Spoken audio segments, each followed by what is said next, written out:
तो दोस्तों PM E drive scheme के चलते इस बार इलेक्ट्रिक थ्री व्हीलर के अंदर दो कैटेगरी के अंदर सेपरेट बजट रखा गया था। L3 ई रिक्शा के लिए सेपरेट बजट रखा है और L5 ऑटो रिक्शा के लिए सेपरेट बजट अप्रूव किया गया था गवर्नमेंट की तरफ से। तो अभी खबर निकल कर आ रही है L3 का जो फंड है उसको घटाकर L5 ऑटो रिक्शा का फंड को बढ़ाने वाले हैं। तो फंड क्यों घटा रहे हैं, उसका रीजन क्या हो सकता है, तो अभी तक कितने ई रिक्शा और L5 ऑटो रिक्शा सब्सिडी को क्लेम कर पाए हैं और कितनी बची है और किस वजह से ये फंड को ट्रांसफर किया जा रहा है L5 के अंदर, उसके बारे में भी जानेंगे। और दूसरी बात, आप अगर नई इलेक्ट्रिक ऑटो रिक्शा लेने जा रहे हो तो आपकी जो भी ऑटो रिक्शा लेने जा रहे हो वो पीएम ई ड्राइव स्कीम के अंदर अप्रूव्ड है या नहीं है, तो ये किस तरह से चेक किया जाए इस वीडियो के अंदर हम जानने वाले हैं। तो वीडियो को लास्ट तक जरूर देखना। अगर आप नई ऑटो रिक्शा लेने जा रहे हो तो आपके लिए ये वीडियो बहुत ही इंपॉर्टेंट होने वाली है। तो उन सभी को जानने से पहले शाबू हिल्स में आपका बहुत बहुत स्वागत है। अगर चैनल में पहली बार आते तो चैनल को जरूर सब्सक्राइब कर लेना। इस तरह के डेली इलेक्ट्रिक ऑटो रिक्शा के वीडियो आपको मिलते रहेंगे और वीडियो पसंद आती है तो लाइक एंड शेयर करना बिल्कुल मत भूलिए। तो चलिए बिना देरी करते हुए जानते हैं पीएम ई ड्राइव स्कीम के अंदर इलेक्ट्रिक थ्री व्हीलर्स के लिए जो बदलाव किए जा रहे हैं उसके बारे में। तो दोस्तों गवर्नमेंट ने इलेक्ट्रिक व्हीकल सेगमेंट को बढ़ावा देने के लिए और आसानी से कम प्राइस के अंदर हम इलेक्ट्रिक व्हीकल को खरीदे, इसके लिए पहले से ही गवर्नमेंट सब्सिडी प्रोवाइड कर रही है। पहले फेम 1 फेम 2 सब्सिडी लेके आई थी और फेम 3 के जगह पीएम ई ड्राइव स्कीम को लागू की है टोटल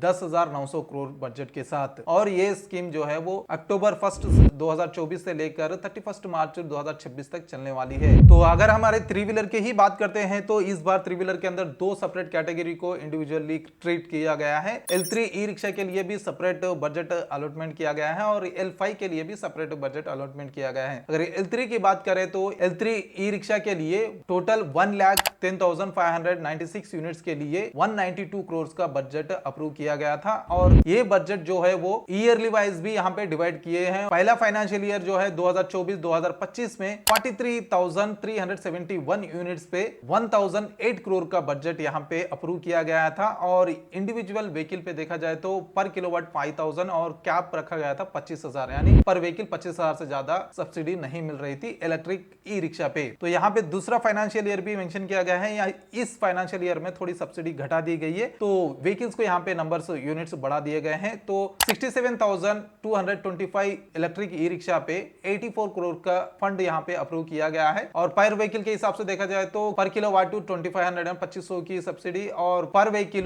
12,500 की सब्सिडी यहाँ पे गवर्नमेंट से अप्रूव की गई है सेकंड फाइनेंशियल ईयर, यानी अभी जो रन हो रहा है फाइनेंशियल ईयर उस फाइनेंशियल के हिसाब से 12,500 से ज्यादा सब्सिडी नहीं मिलने वाली है कोई भी ई रिक्शा पे। तो अभी तक जितने भी ई रिक्शा सब्सिडी क्लेम किए हैं अगर वो नंबर को देखा जाए तो प्रेजेंट अभी जो न्यूज निकल कर आई है उसके हिसाब से 2736 यूनिट्स ही सब्सिडी को क्लेम कर पाए हैं, यानी टोटल नंबर्स जो 1,10,596 है उसके हिसाब से 2% की ही सब्सिडी क्लेम हो पाई है। तो पहला फाइनेंशियल ईयर के हिसाब से देखा जाए तो भी 40,635 यूनिट्स अभी बचे हुए हैं। अभी सेकंड फाइनेंशियल ईयर चल रहा है लेकिन पहले साल का जो यूनिट्स है उसी को रीच नहीं हो पाया है ई रिक्शा कैटेगरी में। तो अब बात करते हैं L5 ऑटो रिक्शा के बारे में। टोटल 2,05,392 व्हीकल पे 715 करोड़ का बजट सब्सिडी यहाँ पे गवर्नमेंट की तरफ से अप्रूव की गई है इलेक्ट्रिक L5 ऑटो रिक्शा के अंदर, जिसके अंदर कार्गो और पैसेंजर्स दोनों भी कैटेगरी आते हैं। तो इस टोटल बजट और इस टोटल यूनिट्स को ईयरली डिवाइड करके देखेंगे तो पहला फाइनेंशियल ईयर 2024-2025 के अंदर 80,546 यूनिट्स पे 403 करोड़ की फंड अप्रूव की गई थी। पर व्हीकल के हिसाब से देखा जाए तो पर किलोवाट 5,000 और कैप रखा गया था 50,000 का पर व्हीकल, यानी 50,000 से ज्यादा नहीं मिल रही थी। और दूसरा फाइनेंशियल ईयर यानी 2025-2026 के हिसाब से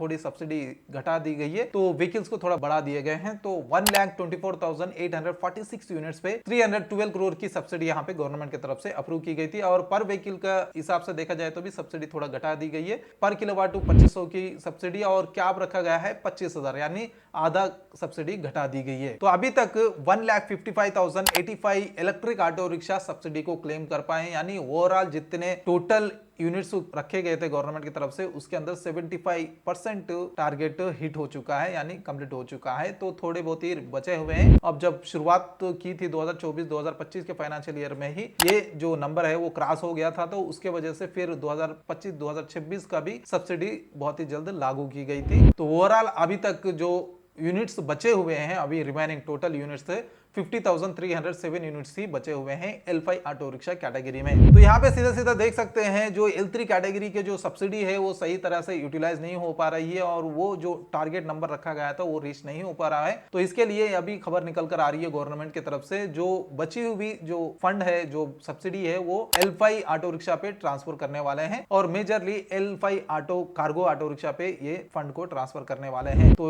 इसके वजह से जो यूनिट्स है वो बढ़ने वाले हैं और जो ऑटो रिक्शा की जो सब्सिडी है वो थोड़ा लंबे टाइम तक चलने वाली है, वरना बहुत ही जल्द ये नंबर खत्म भी हो सकता था। तो बहुत ही अच्छा डिसीजन गवर्नमेंट की तरफ से लिया गया है L5 ऑटो रिक्शा को बूस्ट करने के लिए। तो दोस्तों अगर मई के मंथ के सेल्स देखा जाए तो 66,007 यूनिट की हुई थी, जिसके अंदर 48,604 यूनिट्स की ई रिक्शा सेल हुई थी और L5 ऑटो रिक्शा 17,413 ही सेल हुई थी। तो यहाँ पे जब एक मंथ के ई रिक्शा के सेल्स के हिसाब से देखा जाए तो ये जो नंबर्स रखा गया है ई रिक्शा के लिए वो नंबर कभी ही खत्म होना चाहिए था, यानी शुरुआत से 2-3 महीनों के अंदर ही खत्म होना चाहिए था। लेकिन किस रीजन की वजह से ई रिक्शा सब्सिडी को क्लेम नहीं कर पा रहे हैं, तो इसके 3 मेजर रीजन मैं यहाँ पे देना चाहूंगा दोस्तों। इन रीजन के वजह से मे भी ई रिक्शा सब्सिडी को क्लेम नहीं कर पा रहे हैं। पहला कारण तो चेन्नई ही है दोस्तों, क्योंकि जो ई रिक्शा के अंदर मोटर बैटरी वगैरह लगे होते हैं वो लो कास्ट, जो कम प्राइस के अंदर ई रिक्शा आती है, तो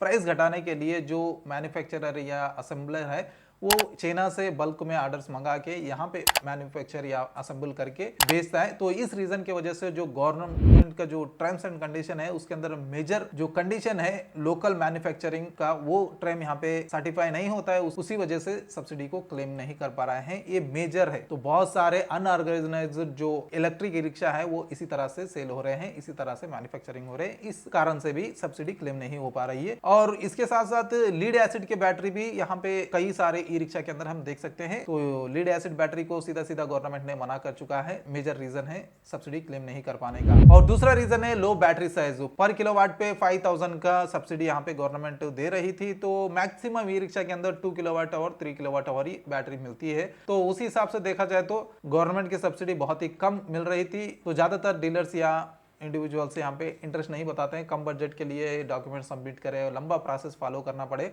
उसके वजह से भी यहाँ पे कुछ सब्सिडी क्लेम नहीं हो पाई है। और तीसरा रीजन यहाँ पे ये है, ई रिक्शा कैटेगरी के अंदर काफी सारे कंपनीज है, लेकिन सब्सिडी या गवर्नमेंट के हिसाब से अप्रूव्ड जो डीलर्स या कंपनीज है वो बहुत ही कम है। तो इसी वजह से सब्सिडी को उस कंपनी या उस डीलर क्लेम नहीं कर पा रही है और आपको बता रही भी नहीं है, क्योंकि एक तो रीजन हो गया कि लो बजट में आती है ऑटो ई रिक्शा, तो उसके लिए आप सब्सिडी क्लेम करो, उसके बाद रजिस्ट्रेशन करो, सब डॉक्यूमेंट को फॉलो करना टाइम खींच सकता है। तो यहाँ पे डीलर्स या कंपनी से यही लेती है कि जितना जल्दी हो सके उतना जल्दी ई रिक्शा को बेचे, तो उसके लिए वो प्रोसेस फॉलो नहीं कर रही है। और कई सारे तो यहाँ पे अनऑर्गेनाइज्ड और अनऑथराइज्ड कंपनीज खड़े हो चुके हैं, तो उसके रीजन से भी कई सारे ई रिक्शा के ऊपर आपको सब्सिडी नहीं मिल रही है। तो जब भी आप ई रिक्शा लेने जाओगे या ऑटो रिक्शा लेने जाओगे तो आपको कैसा पता चलेगा कि ये अप्रूव्ड है या नहीं है? इसके लिए हम यहाँ पे गवर्नमेंट वेबसाइट पे जाके चेक करेंगे किस तरह से हमें देखना है और किस तरह से किस ऑटो रिक्शा पे पीएम एड्रेस की मिलने वाली है। और वो ऑटो रिक्शा पे एक्सपायर भी ऑप्शन होता है, तो एक्सपायर हुए हैं या प्रेजेंट कंटिन्यू है, वो सबको डिटेल में आपको अब बताने वाला हूँ। तो हम चलते हैं कंप्यूटर स्क्रीन के ऊपर, आप मोबाइल में भी कर सकते हैं। ये जो लिंक है मैं नीचे डिस्क्रिप्शन में दे दूंगा, तो लिंक पे क्लिक करके आप कंटिन्यू जाके आप जो ऑटो रिक्शा लेने जा रहे हो, जो कंपनी से ऑटो रिक्शा लेने जा रहे हो, तो उस पर क्लिक करके आप देख सकते हो। तो किस तरह से देखना है, यहाँ पे सीधा सीधा हम स्क्रीन पे आते हैं। तो यहाँ पे मैं स्क्रीन ओपन कर चुका हूँ। तो यहाँ पे सिस्टम पे जाना है, जो लिंक मैं दिया हूँ उस लिंक को यहाँ पे पेस्ट करना है, या डायरेक्ट आप लिंक पे क्लिक करके जा सकते हैं, तो डायरेक्ट ये वेबसाइट ओपन हो जाती है। तो यहाँ पे देखिए, यहाँ पे अगर आपको ये वेबसाइट भी नहीं हो रही है तो आप क्या कर सकते हैं, यहाँ पे ये जो वेबसाइट कर है, यहाँ पे ministry of heavy industry government of India, ये वेबसाइट अगर ओपन कर लेते हो, अगर ये लिंक भी ओपन नहीं हो रही है तो आप वहाँ पे जाके यहाँ पे जो स्कीम है, स्कीम के अंदर मॉडल्स है, यहाँ पे मॉडल पे क्लिक करना है।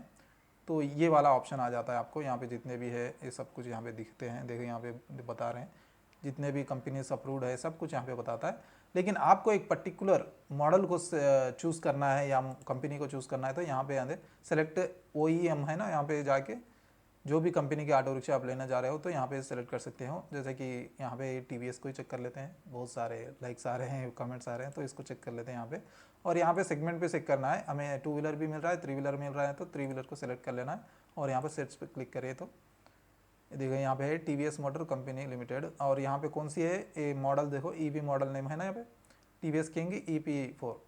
और यहाँ वेरिएंट वगैरह सिंगल वेरिएंट पे है, और ये देखिए कैटेगरी L5 है, और वैलिड फ्रॉम, कब तक वैलिड है, कब से वैलिड है और कब तक वैलिड है, 2026 तीसरे महीने तक ही वैलिड है ये, उसके बाद एक्सपायर होगी। तो यहाँ पे व्यू मारेंगे हम तो ये इस व्हीकल का पूरा डिटेल्स आ जाएंगे यहाँ पे, रेंज वगैरह सब कुछ जो गवर्नमेंट के हिसाब से ये लोग सबमिट करते हैं वहाँ पे, तो वो सब कुछ यहाँ पे डिटेल बता देता है। देखिए हमें 60 किलोमीटर पर आवर की स्पीड हिसाब रखते हैं, लेकिन यहाँ पे देखिए मैक्सिमम स्पीड है 59.7। तो यहाँ पे जो नंबर्स होते हैं वो एक्यूरेट होते हैं। एक्सेलरेशन देखिए, और यहाँ पे वारंटी 6 ईयर की वारंटी, इलेक्ट्रिक एनर्जी कितने किलोवाट है, कंजप्शन कितना पर किलोमीटर, 100 किलोमीटर कितना कंजप्शन करता है वैलिड, और यहाँ पे बैटरी।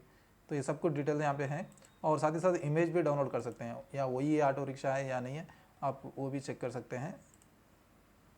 तो देखिए यहाँ पे देखिए, तो सब कुछ डिटेल में आपको यहाँ पे पता चलेगा, जो व्हीकल आप लेने जा रहे हो उस व्हीकल पे सब्सिडी मिलने वाली है या नहीं, क्योंकि यहाँ पे PM ईड्राइव स्कीम के अंदर अप्रूव रहेगा तो ही उस व्हीकल पे सब्सिडी कंटिन्यू होगी, यानी मिलेगी आपको, तो नहीं है तो कैसे। और दूसरी बात भी यहाँ पे अगर कुछ मॉडल्स नहीं दिखते हैं, तो आप अगर पहले से ही लेके रखे हैं, सब्सिडी नहीं आई चुकी हो, ऐसा भी रहता है ना, तो उसको कंपेरिजन को यहाँ पे एक्सपायर भी होने के चांसेस रहते हैं उस पर्टिकुलर मॉडल। तो यहाँ पे एक्सपायर का भी ऑप्शन है ना, इस पर क्लिक करेंगे तो आपको यहाँ पे बताएगा। अभी फिलहाल TVS की तरफ एक ही मॉडल है तो एक्सपायर नहीं है, तो दूसरा सेलेक्ट कर लेते हैं हम यहाँ पे, समझिए। उसके बाद कौन सा सेलेक्ट करते हो आप, बजाज कहाँ है, तो बजाज, हाँ बजाज लिमिटेड सेट। यहाँ पे मॉडल्स नहीं बता रहा है, क्योंकि हम दो मॉडल दोनों आते हैं यहाँ पे, लिमिटेड और लिमिटेड, तो दोनों में देखेंगे किसके अंदर है ऑप्शन, हाँ इसमें है, लिमिटेड पे है। तो यहाँ पे कितने सारे हैं, देखो गोगो जितने भी मॉडल्स है सब कुछ यहाँ पे अप्रूव्ड है, सब्सिडी के लिए रेडी है। तो ये भी तीसरा महीना तक ख़त्म हो जाने वाला है, क्योंकि वहाँ ये रन होने वाला है। और दूसरा एक्सपायर का यहाँ पे बताना, यहाँ पे एक्सपायर आता है ना ऑप्शन, तो एक्सपायर पे क्लिक करेंगे तो इतने सारे एक्सपायर हो गए हैं मॉडल्स। देखिए यहाँ पे बजाज मैक्सिमा 12 का ख़त्म हो चुका है, इस पर सब्सिडी अभी ख़त्म हो चुकी है। तो यहाँ पे डेट बताता है कब तक एक्सपायर हुआ है, कब से शुरू हुआ है, कब एंड हो गया है। तो इस वजह से कंपनी नए नए मॉडल्स लेके आते रहती है, और नए उसके लिए सब्सिडी नया नया क्लेम करते रहती है। तो यहाँ पे गोगो में देखिए C9, ये मॉडल तो हमारे पास आया ही नहीं अभी तक, C9 12 P आया बस, C ये नए मॉडल्स है, ये तो हमें असल मतलब ये चेकिंग पर्पस के लिए भी, टेस्टिंग पर्पस के लिए भी ये लोग लेके आ सकते हैं, तो उसका भी यहाँ पे मेंशन किए हैं। तो ये एक्सपायर हो गए हैं, यानी मॉडल्स है ही नहीं, तो हमें क्या करना है। तो इस तरह से आप देख सकते हैं आपके जितने भी, अगर आप जो मॉडल लेने जा रहे हो उसके ऊपर सब्सिडी आपको डीलर या कंपनी की तरफ से बोल रहा है कि दिए जा रहा है, देने वाले हैं, तो यहाँ पे आगे साफ साफ चेक कर सकते हैं उस मॉडल, पर्टिकुलर मॉडल पे सब्सिडी मिलने वाली है या नहीं मिलने वाली है। तो अगर मिलने वाली है तो कितनी में सब्सिडी मिलने वाली है आपको बता दिया हूँ। फिर भी आपको डिटेल में समझना है तो PM ईड्राइव स्कीम के जो फुल डिटेल वीडियो ऑलरेडी मैं बना चुका हूँ, आई कार्ड में लिंक दे दूंगा, वो वाली वीडियो जरूर देख लेना। तो ये सीधा सीधा यहाँ पे, तो यहाँ पे भी देख सकते हैं मॉडल्स कौन सा है, मॉडल फोटो डाउनलोड कर सकते हैं। तो ये वाला देखिए इस तरह से था मॉडल, ब्लैक। अच्छा, अरे यार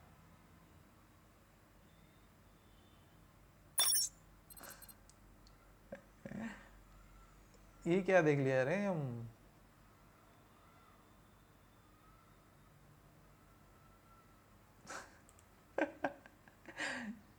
गजब हो गया यार।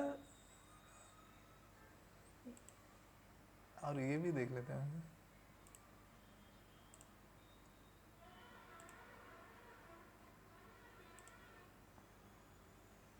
अच्छा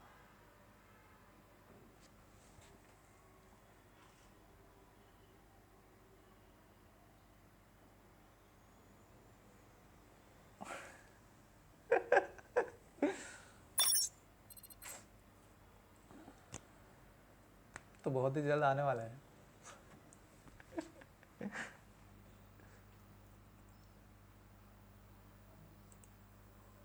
शायद सबसे पहले हम ही देखे होंगे। चलो दोनों के ऊपर भी वीडियो सेपरेट सेपरेट बनाएंगे। तो यहाँ पे देख सकते हैं, इसके बारे में पार्टिकुलरली ज़्यादा बात नहीं करना है, लेकिन फिर भी देखो 9 किलोवाट आवर बैटरी के साथ आने वाली है, और 12 किलोवाट आवर बैटरी के साथ आने वाली है यहाँ। अरे यार नहीं, ये अभी नहीं बताने वाला हूँ। अरे यार क्या बता दिया मैंने।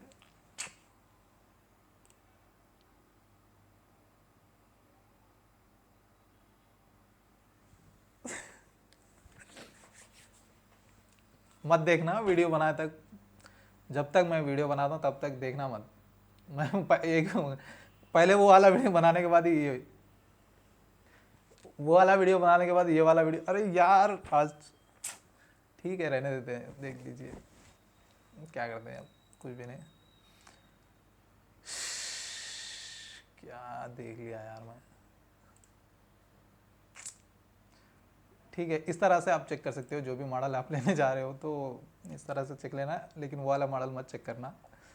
ठीक है, तो इससे आपको आसानी से पता चलेगा, आपके जो मॉडल लेने जा रहे हो तो आपको पता चलेगा। ये एक आसान तरीका है, आप पता कर सकते हो। ये लिंक मैं डिस्क्रिप्शन में दे दूंगा, तो आप फुल वीडियो जरूर देख लेना। फॉलो करना बिल्कुल मत भूलिए। ठीक है, तो देखिए इस तरह से इलेक्ट्रिक थ्री व्हीलर के लिए मैं पूरा इंटरेस्ट से वीडियो बनाता हूँ, आपके लिए इंफॉर्मेशन लेके आता हूँ।